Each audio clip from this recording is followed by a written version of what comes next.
Today we are going to talk about matrices in Java. A matrix is just another word for a 2D array. But here we use it for things like math operations, additions, multiplications, and even images. So what is a matrix? Imagine a grid of numbers 1, 2, 3, 4, 5, 6, 7, 8, 9. This is a 3 by 3 matrix, so 3 rows and 3 columns. In Java, it's just int row column matrix equal to 1, 2, 3, 4, 5, 6, 7, 8, 9. Why images are matrices?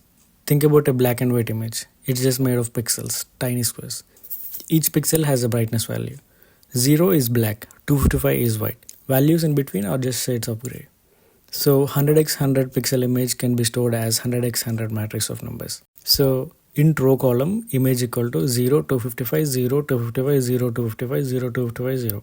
This tiny 3 by 3 image would look like a plus sign made of white pixels on a black background. Let's try matrix addition. Suppose we have two 2 by 2 images. Public class matrix operations, public static void main string args. In matrix A equal to 1, 2, 3, 4. In matrix B equal to 5, 6, 7, 8. In matrix result equal to new int 2 by 2. So matrix addition for int I equal to 0, I less than 2, I plus plus. For int j equal to 0, j less than 2, j plus plus.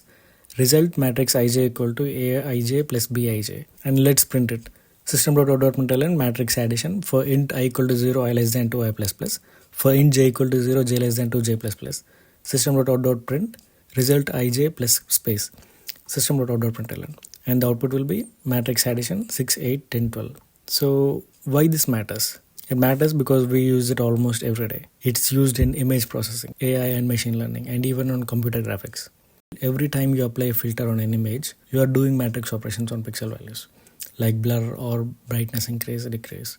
Images, speech, even text are stored as matrices before computer understands them. Rotation, scaling, and transformation all depends on matrix multiplication.